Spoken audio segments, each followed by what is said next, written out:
என்மேல் உம்முடைய கை பாரமாய் இருந்ததினால் என் சாரம் உஷ்ணகால வறட்சி போல வறண்டு போயிற்று. நான் என் அக்கிரமத்தை மறைக்காமல் என் பாவத்தை உமக்கு அறிவித்தேன். என் மீறுதல்களை கர்த்தருக்கு அறிக்கையிடுவேன் என்றேன். தேவரீர் என் பாவத்தின் தோஷத்தை மன்னித்தீர். இதற்காக சகாயம் கிடைக்கும் காலத்தில் பக்தியுள்ளவன் எவனும் உம்மை நோக்கி விண்ணப்பம் செய்வான். அப்பொழுது மிகுந்த ஜல பிரவாகம் வந்தாலும் அது அவனை அணுகாது. நீர் எனக்கு மறைவிடமாய் இருக்கிறீர். என்னை நீர் இக்கட்டுக்கு விலக்கி காத்து இரட்சணிய பாடல்கள் என்னை சூழ்ந்து கொள்ளும்படி செய்வீர்.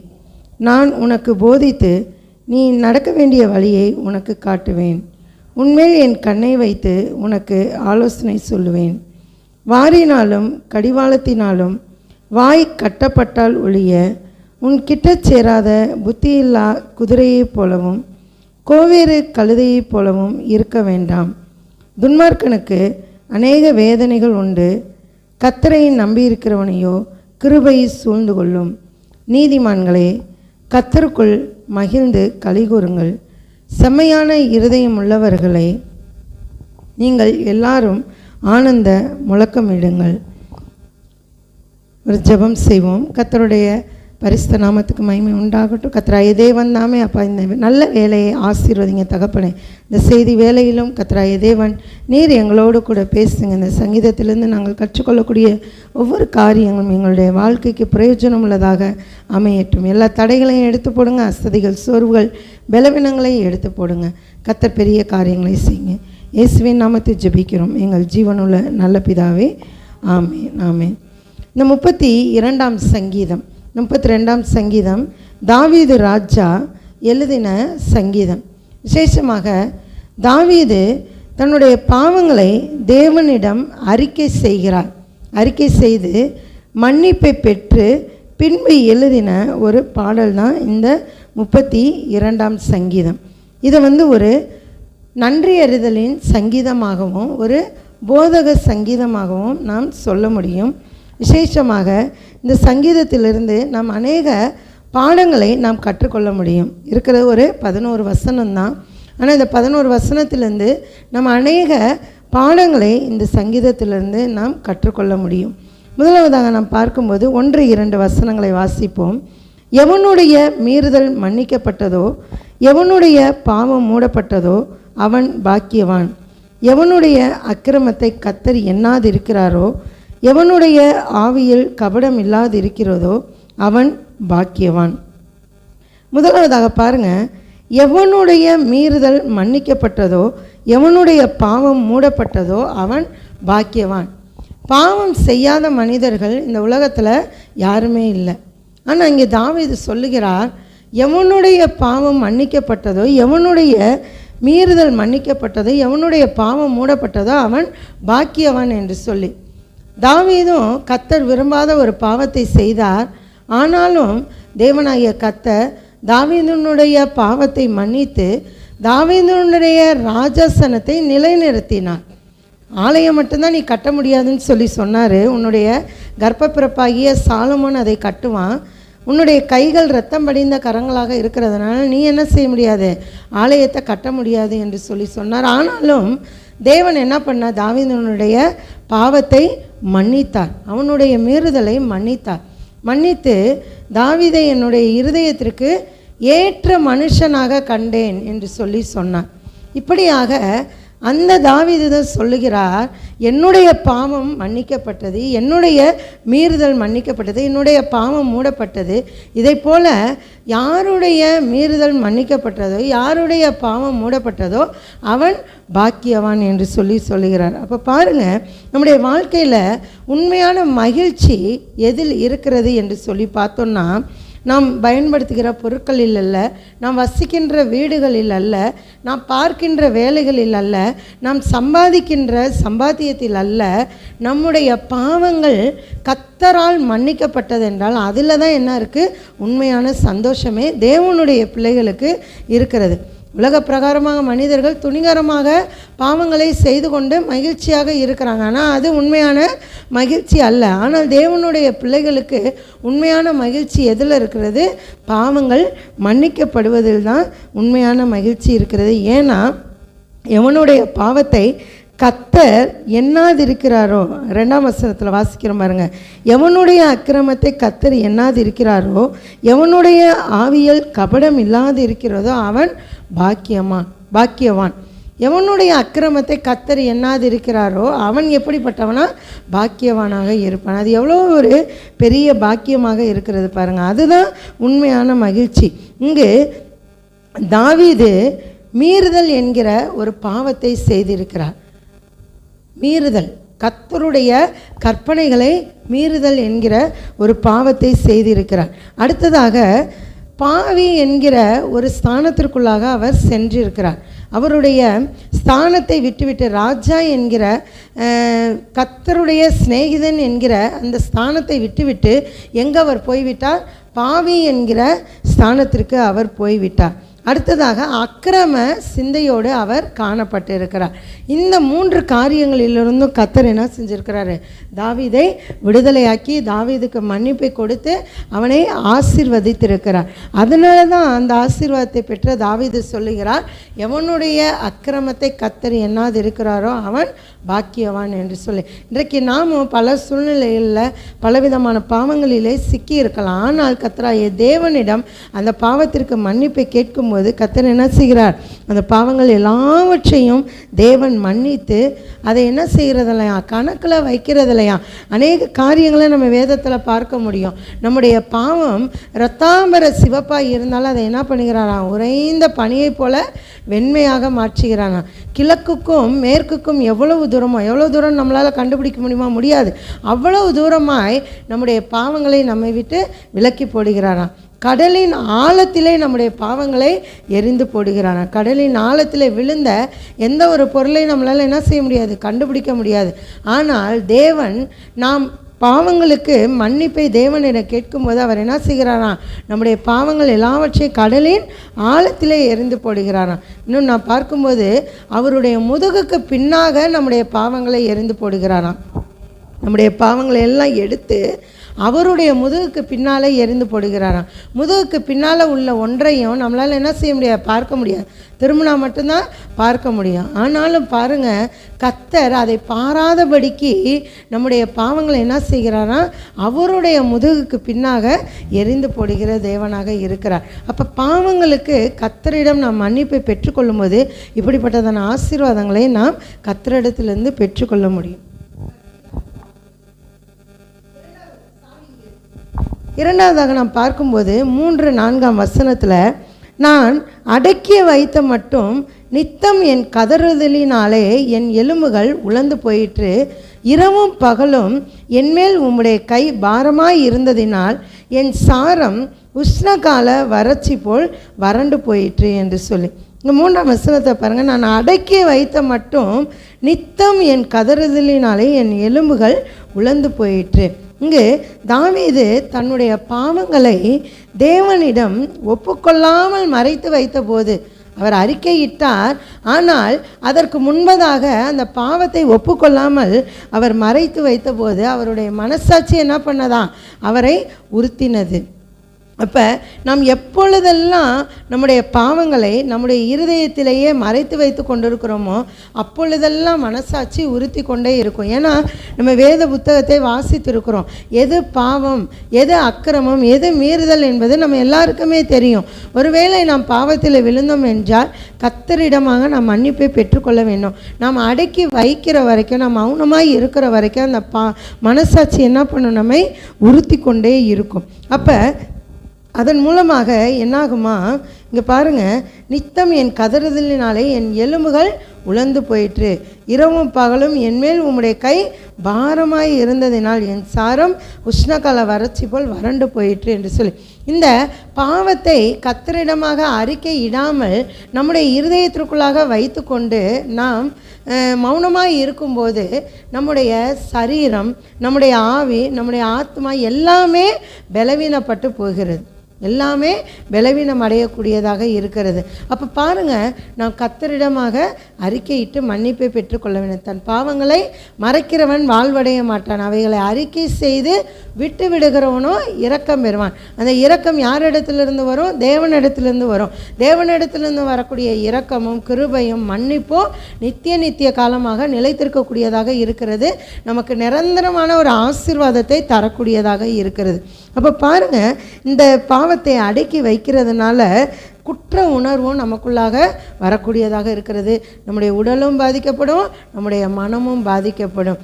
அப்போ மனிதர்கள் எல்லாருமே, பிறந்த மனிதர்கள் எல்லாருமே பாவம் செய்கிறவர்களாக தான் இருக்கிறாங்க. எல்லாரும் பாவம் செய்து தேவ மகிமை அற்றவர்களாகி என்று சொல்லி வாசிக்கிறோம். அப்போ பாவம் செய்து அந்த பாவத்திற்கு, அதாவது பாவம் செய்து விட்டால் அந்த பாவத்துக்கு என்ன செய்ய வேண்டும்? உடனடியாக தேவனிடத்திலே மன்னிப்பை பெற்றுக்கொள்ள வேண்டும். பாவம் செய்வதே தவறு தான். ஆனால் பாவம் செய்துவிட்டு நாம் மௌனமாய் இருந்தோம் என்றால் நம்முடைய சரீரம் பலவீனப்பட்டு போயிடும், நம்முடைய ஆவி கர்த்தரிடத்திலே பிரிந்து போயிடும். அதுதான் எங்கே நடந்தது? ஏதேன் தோட்டத்திலேயே நடந்தது. பாவம் செய்ததுனால அவர்கள் என்ன செஞ்சாங்க? தேவனை விட்டு பிரிந்து போகக்கூடிய அந்த ஆவிக்குரிய மரணத்தை அவர்கள் சந்தித்தாங்க. அப்படிப்பட்ட மரணத்திற்குள்ளாக நாம் சென்று விடாதபடிக்கு, நம்முடைய சரீரம் பலவீனத்தினாலே அழிந்து போய் விடாதபடிக்கு நம்முடைய பாவத்திற்கு கர்த்தரிடத்தில் என்ன செய்ய வேண்டும்? மன்னிப்பை பெற்றுக்கொண்டு அவரோடு கூட ஒப்புரவாக வேண்டும். 5ஆம் வசனத்தை வாசிக்கும் போது, நான் என் அக்கிரமத்தை மறைக்காமல் என் பாவத்தை உமக்கு அறிவித்தேன், என் மீறுதல்களை கர்த்தருக்கு அறிக்கையிடுவேன் என்றேன், தேவரீர் என் பாவத்தின் தோஷத்தை மன்னித்தீர். பாருங்க, கர்த்தரிடத்திலே அந்த பாவங்களை அறிக்கையிடும்போது கர்த்தர் என்ன செய்கிறாராம்? மன்னிக்கிற தேவனாக இருக்கிறார். அவர் மன்னிக்கிற தேவனாக இருக்கிறார். பாவத்துக்கு பரிகாரத்தை தருகிற ஒரே தேவன் நம்முடைய கர்த்தராகிய இயேசு கிறிஸ்து மட்டும்தான். அப்போ பாவத்தை மறைக்காமல் கர்த்தருக்கு அறிவிக்கும் போது தேவன் என்ன செய்கிறார்? பாவத்தின் தோஷத்தை நமக்கு மன்னிக்கிற தேவனாக இருக்கிறார். இங்கே தாவீதும் அதே தான் செஞ்சார். அவருடைய பிடிவாதத்தை விட்டு அங்கே என்ன செய்கிறார்? பாவத்தை நான் அறிக்கையிடுவேன், என்னுடைய மீறுதல்களை அறிக்கையிடுவேன் என்று சொல்லுகிறார். சொன்ன உடனே தேவன் என்ன செய்கிறார்? தாவீதின் மேலே மனஸ்தாபப்பட்டு உடனே தாவீதினுடைய பாவத்தை அங்கு மன்னிக்கிறார். கொஞ்சம் பாவத்தை மன்னிக்கலாம், முழுமையாக என்ன செய்கிறார்? தாவீதுடைய பாவத்தை மன்னிக்கிறார் என்று சொல்லி நம்ம பார்க்குறோம். 6-7ஆம் வசனத்தை வாசிக்கும் போது, இதற்காக சகாயம் கிடைக்கும் காலத்தில் பக்தியுள்ளவன் எவனும் உம்மை நோக்கி விண்ணப்பம் செய்வான், அப்பொழுது மிகுந்த ஜலப்பிரவாகம் வந்தாலும் அது அவனை அணுகாது. நீர் எனக்கு மறைவிடமாய் இருக்கிறீர், என்னை நீர் இக்கட்டுக்கு விலக்கி காத்து இரட்சணிய பாடல்களை என்னை சூழ்ந்து கொள்ளும்படி செய்வீர் என்று சொல்லி நாம் பார்க்குறோம். பாருங்கள், தேவனுடைய பாதுகாப்புக்குள்ளாக நாம் எப்பொழுதுமே இருக்க வேண்டும். 91ஆவது சங்கீதத்தில் நான் வாசிக்கும் போது, உன்னதமானவரின் மறைவில் இருக்கிறவன் சர்வ வல்லவருடைய நிழலில் தங்குவான். அவர் தான் என்னது? நமக்கு அடைக்கலமும் கோட்டையும் அரணும் எல்லாமாக இருக்கிறவர் அவர் தான். அப்போ தேவனுடைய பாதுகாப்புக்குள்ளாக நாம் வந்து சேர வேண்டும். தேவனுடைய பாதுகாப்புக்குள்ளாக ஆதி மனிதனாகிய ஆதாம் ஏவாள் இருந்தாங்க. ஆனால் பாவம் செய்தபோது ஏதேன் தோட்டத்தை விட்டு துரத்தி விடப்பட்டார்கள். தேவன் அவர்களை துரத்தி விட்டார் என்று சொல்லுவது. அது வரைக்கும் எங்கே இருந்தாங்க? தோட்டத்துக்குள்ளாக நல்ல பாதுகாப்போடு நல்ல செழிப்போடு அவர்கள் வாழ்ந்து வந்தாங்க. எந்த ஒரு வேலையும் அவர்கள் செய்ய தேவையில்லை. அப்போ பாருங்கள், அப்படியாக அவர்கள் இருந்தபோது கர்த்தராகிய தேவனுடைய கட்டளைகளை அவர்கள் மீறி பாவத்துக்குள்ளாக போனபோது அந்த பாதுகாப்பிலிருந்து, தேவனுடைய பாதுகாப்பிலிருந்து அவர்கள் துரத்தப்பட்டார்கள், வெளியேற்றப்பட்டார்கள். அப்போ பாவம் என்பது தேவனுடைய பாதுகாப்பிலிருந்து மனிதனை பிரிக்கக்கூடிய ஒரு மிகப்பெரிய ஒரு பொல்லாத ஒரு கருவியாக இருக்கிறது. அதனால் அந்த ஒருபோது நம்ம என்ன செய்யக்கூடாது? அந்த கருவியை கையாளக்கூடாது, அந்த பாவத்திற்குள்ளாக செல்லக்கூடாது. அப்போ இங்கே தாவீது மீண்டுமாக கர்த்தருடைய பாதுகாப்புக்காக என்ன செய்கிறார்? அவர் மன்றாடுகிறார். கர்த்தருடைய பாதுகாப்புக்குள்ளாக வர வேண்டும் என்று சொல்லி அங்கே என்ன செய்கிறார்? மனம் திரும்பி வருகிறதை நாம் பார்க்கிறோம். அப்போ இங்கே நாம் பார்க்கும்போது 6வது வசனத்தில், இதற்காக சகாயம் கிடைக்கும் காலத்தில் பக்தியுள்ளவன் எவனும் உம்மை நோக்கி விண்ணப்பம் செய்வான், அப்பொழுது மிகுந்த ஜலப்பிரவாகம் வந்தாலும் அது அவனை அணுகாது. இந்த தேவனுடைய மன்னிப்புக்காக பக்தியுள்ளவர்கள் தான் என்ன செய்வாங்க, தேவன்கிட்ட மன்னிப்பை பெற்றுக்கொள்வாங்க. நான் முன்னாடியே சொன்னேன், உலகத்தில் எவ்வளோ கோடி ஜனங்கள் இருக்கிறாங்க, பாவம் செய்து சுகமாக சந்தோஷமாக வாழ்ந்து கொண்டு இருக்கிறாங்க. ஆனால் நமக்கு ஏதாவது ஒரு பாவம் என்றால் என்ன செய்யும், அந்த பாவத்தை செய்வதற்கு மனசு உறுத்தும். ஏன்னா நாம் கர்த்தருடைய கட்டளைகளை நாம் படித்திருக்கிறோம். கர்த்தருடைய தண்டனைக்கு நாம் உள்ளாகக்கூடாது என்ற ஒரு பயம் நம்முடைய இருதயத்திற்குள்ளாக இருக்கும். அப்போ பாருங்கள், ஒருவேளை நாம் தவறி பாவம் செய்யும்போது கர்த்தரிடமாக மன்னிப்பை பெற வேண்டும். இங்கே விளக்கமாக நாம் பார்க்கிறோம், சகாயம் கிடைக்கும் காலத்தில் பக்தியுள்ளவன் எவனும் உம்மை நோக்கி விண்ணப்பம் செய்வான். அப்போ பாவ உணர்வு யாருக்கு தான் வரும், பக்தி உள்ளவர்களுக்கு, கர்த்தர் மேல் பக்தி உள்ளவர்களுக்கு மட்டும்தான் இந்த பாவ உணர்வு வந்து சேரக்கூடியதாக இருக்கிறது.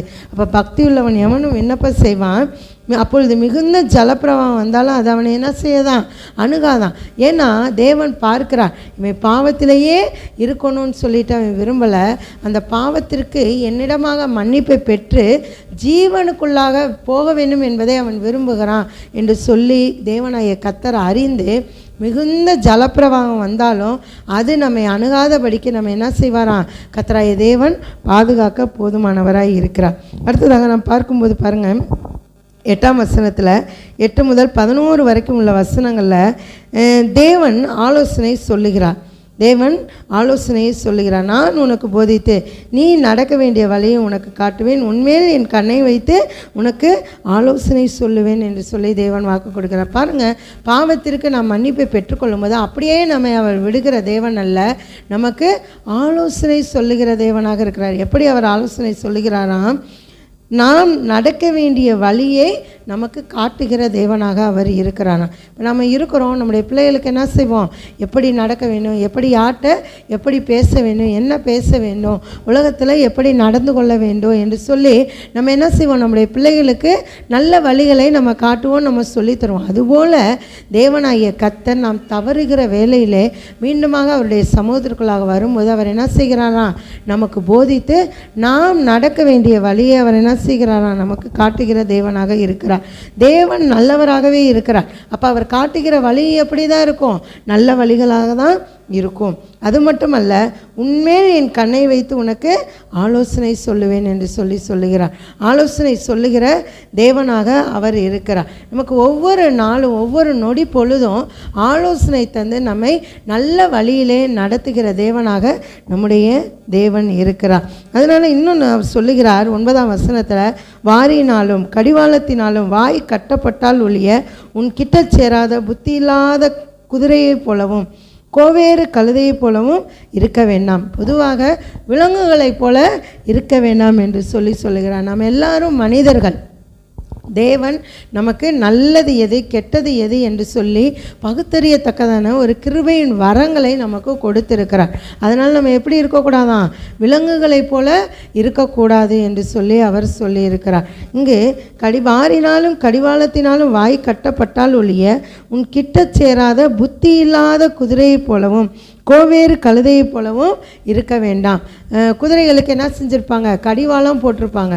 கண்களுக்கும் வாய்க்கு என்ன செஞ்சுருப்பாங்க, கடிவாளம் போட்டிருப்பாங்க. எதுக்கு, போகும்போது எங்கிட்ட திரும்பி திசை மாறிடக்கூடாது, அதனுடைய இலக்கு மாறிடக்கூடாது, அதே போல் கண்டதை சாப்பிட்றக்கூடாது என்று சொல்லி வாய்க்கு கண்ணுக்கு எல்லாம் என்ன செஞ்சுருப்பாங்க, கடிவாளம் போட்டிருப்பாங்க. அப்போ அது இல்லை அப்படின்னா அது இஷ்டம் போல் என்ன செய்யும், அலையும். அதை தான் இங்கே ஒப்பிடுறாரு. அதுபோல் நீங்கள் என்ன செய்யக்கூடாது, இருக்கக்கூடாது, மனிதர்கள் இருக்கக்கூடாது. அப்படின்னா என்னது, கர்த்தருடைய வசனம் தான் நமக்கு கடிவாளத்தை போன்றது. இந்த வசனத்தை விட்டு, இந்த கடிவாளத்தை விட்டு நம்ம வலதுபுறமோ இடதுபுறமோ என்ன செஞ்சிடக்கூடாது, போய்விடக்கூடாது. இந்த வழியிலே என்ன செய்யணும், நேராக நம்ம நடக்க வேண்டும். அதைத்தான் கர்த்தராகிய தேவன் நமக்கு உணர்த்துகிற தேவனாக இருக்கிறார். இந்த விலங்குகளைப் போல நம்ம என்ன செய்யக்கூடாது, இருக்கக்கூடாது. மனிதர்கள் யாவரும் தேவனுடைய வார்த்தைக்கு கீழ்ப்படிந்து தேவனுடைய கட்டளைகளுக்கு கீழ்ப்படிந்து வாழ வேண்டும் என்பதை அவர் உணர்த்துகிற தேவனாக இருக்கிறார். இறுதியாக நாம் பார்க்கும்போது 10-11 வசனத்தில், துன்மார்க்கனுக்கு அநேக வேதனைகள் உண்டு, கர்த்தரை நம்பி இருக்கிறவனையோ கிருபை சூழ்ந்து கொள்ளும். நீதிமான்களே, கர்த்தருக்குள் மகிழ்ந்து கலிகூறுங்கள். செம்மையான இருதயம் உள்ளவர்களே, நீங்கள் எல்லாரும் ஆனந்த முழக்கமிடுங்கள். இங்கே பார்க்கும்போது துன்மார்க்கனுக்கு அநேக வேதனைகள் இருக்கும், துன்மார்க்கர்களுக்கு அநேக வேதனைகள் இருக்கும். ஆனால் கர்த்தரை நம்பி இருக்கிறவனையோ கிருபை சூழ்ந்து கொள்ளும் என்று சொல்லி நம்ம பார்க்குறோம். அப்போ கர்த்தரை நம்பாத, வேத வசனத்தை நம்பாத துன்மார்க்கர்கள் அநேக வேதனைகளிலும் கண்ணிகளிலும் சிக்கிக்கொள்வார்கள். ஆனால் கர்த்தரை நம்புகிறவனையோ கர்த்தருடைய கிருபை எப்பொழுதும் சூழ்ந்து கொள்ளுகிறதாக இருக்கிறது. கர்த்தருடைய கிருபைக்குள்ளாக வருகிறது என்பது மிகப்பெரிய ஒரு பாக்கியம். நீதிமான்களை அவருடைய கிருபை தாங்குகிறதாய் இருக்கிறது. நித்தம் நித்தம் அவருடைய கிருபைக்குள்ளாக நாம் இருக்கிறவர்களாக நாம் காணப்பட வேண்டும். அப்போ கர்த்தரை நம்பினால் மட்டும்தான் கர்த்தர் அவருடைய கிருபையினாலே நம்மை பாதுகாக்க போதுமானவராய் இருக்கிறார். அவருடைய கிருபையினாலே நம்மை ஆசீர்வதிக்க அவர் போதுமானவராய் இருக்கிறார். அதனால் என்ன சொல்லப்பட்டிருக்கு கடைசியாக, நீதிமான்களே கர்த்தருக்குள் மகிழ்ந்து களி கூறுங்கள். இன்றைக்கு உலகத்தில் அநேக செல்வத்தினாலும் பொருட்களினாலும் மற்ற உலக காரியங்களினாலும் பாவத்தினாலும் மகிழ்ந்து களி கூர்ந்துட்டு இருக்கிறாங்க. பாருங்கள், கடந்த ஒரு 2 நாட்களுக்கு முன்பதாக திருச்சியில் ஒரு வாலிப பெண், 18 வயது தான், ஒரு வாலிப பெண்ணும் ஒரு வாலிப பையன், 2 பேரும் ஏற்கனவே ஒரு 3 வருஷத்துக்கு முன்னாடியே லவ் பண்ணிட்டு இருந்திருக்கிறாங்க. அது குடும்பத்துக்கு தெரிய வந்து அவங்க சின்ன வயசு அப்படின்றதுனால போலீஸ்லலாம் கம்ப்ளைண்ட் பண்ணி அவங்கள பிரித்து வச்சுட்டாங்க. திரும்ப இப்போ 2 வருஷம் கழித்து 18 வயசு முடிஞ்சிருச்சு இல்லையா, ஊராக என்ன செஞ்சுருக்கிறாங்க, சுற்றி இருக்கிறாங்க. பெற்றோர்களுக்கு தெரியாமல் ஊராக சுற்றிருக்காங்க. அப்படி திருச்சியில் ஒரு லாட்ஜில் தங்கி இருக்கும்போது போதை ஊசி என்ன செஞ்சுருக்கிறாங்க, 2 பேருமே போதை ஊசியை குத்தி இருக்கிறாங்க. அவங்கவுங்க உடம்புல போதை ஊசியை குத்தி இருக்கிறாங்க. அது குத்துனதில் அந்த பெண்ணுக்கு திடீர்னு என்ன செஞ்சுருக்கு, ஃபிக்ஸ் அந்த பையன் அவனுடைய ஃப்ரெண்டை உடனே ஃபோன் பண்ணி வர சொல்லி ஆஸ்பத்திரிக்கு கூட்டிகிட்டு போயிருக்காங்க. போனால் அங்கே போய் என்ன பண்ணிடுச்சு, அந்த பொண்ணு இறந்து போயிடுச்சு. போதை ஊசியை உடம்புல செலுத்திக்கிட்டதுனால. ஒரு இஸ்லாமிய பெண்ணும் இஸ்லாமிய பையனும். நம்ம பாருங்கள், எப்படியா இருந்தாலும் வாலிப பிள்ளைகள் தான். வாலிப பிள்ளைகள் கர்த்தருடைய பயம் இல்லாமல் இன்றைக்கு சுற்றி திரிந்து கொண்டு இருக்கிறாங்க. பெற்றோர்களுக்கும் பயப்படுறதில்ல, பெற்றோருடைய பேச்சையும் கேட்குறதில்ல, கர்த்தருக்கும் பயப்படுறது இல்லை. அப்போ இப்படியாக தங்களுடைய உயிரையே மாய்த்து கொண்டு இருக்கிறாங்க. கர்த்தருக்கு பயப்படுகிறவனையோ கிருபை சூழ்ந்து கொள்ளும். இன்றைக்கே அந்த பெண் இல்லை, பெற்றோருடைய ஆலோசனையை கேட்காம கர்த்தருக்கும் பயப்படாமல் அந்த பெண் தன் இஷ்டம் போல் வாழ்ந்து வந்ததுனால இன்றைக்கு அந்த பெண் மரித்து போன நிலைமையில் இருக்கா. இது போன்ற அநேக செய்திகளை நம்ம அன்றாடம் பார்க்க முடியும். வாலிப பிள்ளைகள் அதிகமாக தங்களுடைய வாழ்க்கையை இழந்து கொண்டு இருக்கிறாங்க. திருமணமான இளம் வயது பெண்கள் கூட என்ன செய்கிறாங்க, அதிகமாக தங்களுடைய வாழ்க்கையை இழந்து கொண்டு இருக்கிறாங்க. நாம் சுகமாக வாழ வேண்டும், நாம் செழிப்பாக வாழ வேண்டும், கர்த்தருடைய கிருபையோடு நாம் வாழ வேண்டும் என்றால் வேதவசனம் ஒன்று மட்டும்தான் நமக்கு துணை செய்யக்கூடியதாக இருக்கிறது. அதனால தான் சங்கீதத்தை நாம் வாசிக்கிறோம், வாலிபன் தன் வழியை எதனால் சுத்தம் பண்ணுவான், உம்முடைய வசனத்தின்படி தன்னை காத்து கொள்வதனாலே என்று சொல்லி.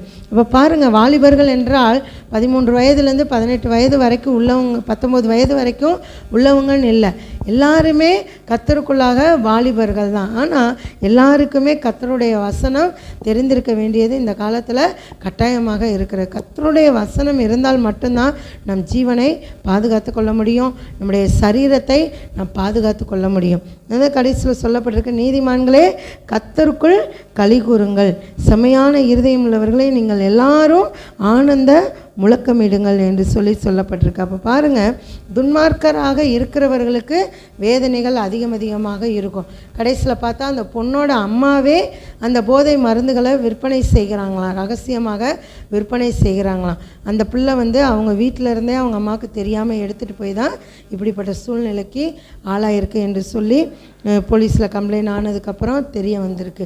பாருங்கள், பெற்றோர்களும் பிள்ளைகளை நடத்த வேண்டிய விதத்தில் நடத்தணும். பிள்ளைகளை கண்டிக்கிற வயசில் அவர்களை என்ன செய்யணும், கண்டிக்கணும். 5 வளையாதது 50 வளையாது. 5 வயசில் நம்ம என்ன கண்டித்து கொண்டுட்டு வரோமோ அதுதான் பெரிய பிள்ளைகள் ஆகிற வரைக்கும் அவர்கள் விடாமல் கை கொண்டு.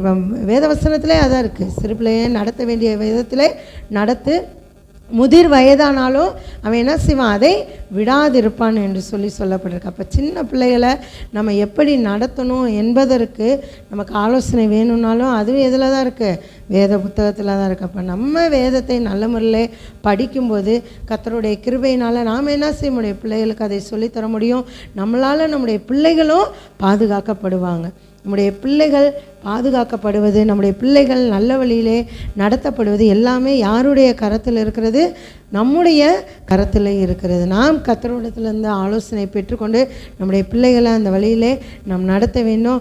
இந்த பிள்ளைகள் தான் பெரிய வயதாகும்போது நாம் சொல்லி தந்த வழியிலே அவர்கள் நடப்பார்கள். இப்போ நம்ம விட்டுட்டோன்னா அவன் என்ன செய்வான், ஃபோனை பார்த்து அநேக உலக பிரகாரமான காரியங்களை பார்த்து இப்படிப்பட்டதான ஆபத்துக்குள்ளாக அவன் சிக்கி கொள்ளுவான். ஃப்ரெண்ட்ஸ்களோடு சேர்ந்து தகாத காரியங்களை செய்கிறது, மொபைலில் பார்த்து தகாத காரியங்களை செய்கிறது, இந்த மாதிரியான காரியங்களுக்குள்ளாக அவன் போவான். அப்போ இந்த பாவங்களை பிள்ளைகளுக்கு நம்ம உணர்த்த வேண்டும், வேத வசனத்தின் மூலமாக உணர்த்த வேண்டும், பிள்ளைகளுக்காக நம்ம ஜெபம் பண்ண வேண்டும். இதெல்லாம் தான் இந்த 32ஆம் சங்கீதத்தில் நம்ம வாசிக்கிறோம். எவனுடைய மீறுதல் மன்னிக்கப்பட்டதோ, எவனுடைய பாவம் மூடப்பட்டதோ அவன் பாக்கியவான்.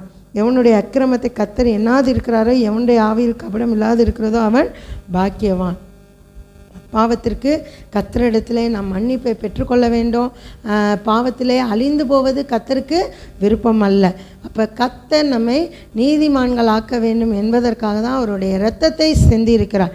அவருடைய இரத்தம் யோவான் 1:7 வாசிக்கும் போது இயேசு கிறிஸ்துவினுடைய இரத்தம் சகல பாவங்களை நீக்கி நம்மை சுத்திகரிக்கிறது என்று சொல்லி நம்ம வாசிக்கிறப்ப, இயேசு கிறிஸ்துட்ட வந்தோன்னா எல்லா பாவங்களையும் அவர் நீக்கி சுத்திகரிக்க போதுமானவராக இருக்கிறார். அதான் நம்ம பிள்ளைகளுக்கு நம்ம சொல்லி தருவோம். பாவங்களில் பிள்ளைகள் இருக்கிறாங்க, நம்ம சொல்கிறோம் செல்ஃபோன் தானே, இது யார் தான் பார்க்காம இருக்கா, அது ஒரு பாவம் தான். செல்ஃபோனில் என்ன பார்க்குறாங்க, யாருக்கிட்ட பேசுகிறாங்க, எவ்வளோ நேரம் அந்த செல்ஃபோனில் ஸ்பெண்ட் பண்ணுறாங்க, இதெல்லாம் நமக்கு முக்கியம். அப்போ அதெல்லாம் பாவம்தான். பெற்றோர்கள் கர்த்தருடைய வார்த்தையின்படி ஆலோசனை சொல்லும்போது அதை அவர்கள் மீறுகிறார்கள் என்றால் அது கர்த்தருடைய கட்டளைகளை மீறுகிறதற்கு சமம். அப்போ கர்த்தருடைய கட்டளைகளை மீறுகிறது பாவம். அப்போ அந்த பாவத்தை அவர்களுக்கு உணர்த்தி மன்னிப்பை பெற சொல்ல வேண்டும். அப்போ அப்படிப்பட்ட ஒரு ஸ்தானத்திலே கர்த்தராகிய தேவன் நம்ம ஒவ்வொருவரையும் வைத்திருக்கிறார். கர்த்ததாமே நம்மை ஆசீர்வதிப்பாராக.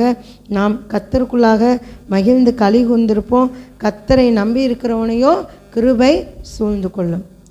ஜெபிப்போம். ஸ்தோத்திரம் கர்த்தாவே, எங்களை அருமையாக நேசிக்கிற எங்கள் அன்பின் பரலோக பிதாவே, நன்றியுள்ள இருதயத்தோடு நாங்கள் உம்மை துதிக்கிறோம், ஸ்தோத்தரிக்கிற ராஜா. துன்மார்க்கனுக்கு அநேக வேதனைகள் உண்டு, ஆனால் கர்த்தரை நம்பி இருக்கிறவனையோ கிருபை சூழ்ந்து கொள்ளும் என்று நாங்கள் வாசித்தோமே தகப்பனே. இதை நாங்கள் உண்மை நம்பி இருக்கிறோம் தகப்பனே. உண்மை நம்பி இருக்கிறதுனால் நாங்கள் வெட்கப்பட்டு போகாதபடி செய்யும் தகப்பனே. நாங்கள் எந்த ஒரு பாவத்திலும் சிக்கி கொள்ளாதபடிக்கு எங்களுடைய கால்களை வலைக்கு நீங்களாக்கி நீர் பாதுகாத்து வழி நடத்துங்க தகப்பனே. ஸ்தோத்தரிக்கிற ராஜா, நாங்கள் எப்பொழுதும் உமக்குள்ளாக கலிகூர்ந்து மகிழ்ந்திருக்கும்படியான ஒரு கிருபையின் பாக்கியத்தை கர்த்தர் எங்கள் ஒவ்வொருவருக்கும் நீங்கள் தந்து வழி நடத்துங்க என்று சொல்லி நாங்கள் ஜெபிக்கிறோம், துதிக்கிறோம். எங்களுடைய பாவங்களை எல்லாம் நீர் உமது முதுகுக்கு பின்னாக எரிந்து போட்டதற்காக, கடலின் ஆழத்திலே எரிந்து போட்டதற்காக, கிழக்குக்கும் மேற்குக்கும் எவ்வளவு தூரமாய் எங்களுடைய பாவங்களை எங்களை விட்டு அகற்றினதற்காக, உறைந்த பனியைப் போல வெண்மையாக மாற்றினதற்காக உமக்கு நாங்கள் நன்றி செலுத்துகிறோம் கர்த்தாவே. நாங்கள் இனிமேலும் எந்த ஒரு பாவத்திலும் விழாதபடிக்கு கர்த்தருடைய சட்டைகளின் நிழலுக்குள்ளாக எங்களை மூடி மறைத்து பாதுகாத்து கொள்ளுங்க. வேத வசனம் ஒன்றே எங்களுடைய வாழ்க்கைக்கு உணவாக அமையட்டு தகப்பனே. வேத வசனத்தின் பாதுகாப்புக்குள்ளாக நாங்கள் நித்தமும் காணப்பட ஒப்பு கொடுக்கிறோம். என்னுடைய பிள்ளைகளையும் வசனத்தின் பாதையிலே நாங்கள் தொடர்ந்து நடத்த கர்த்தர் எங்களுக்கு கிருபை பாராட்டுங்க.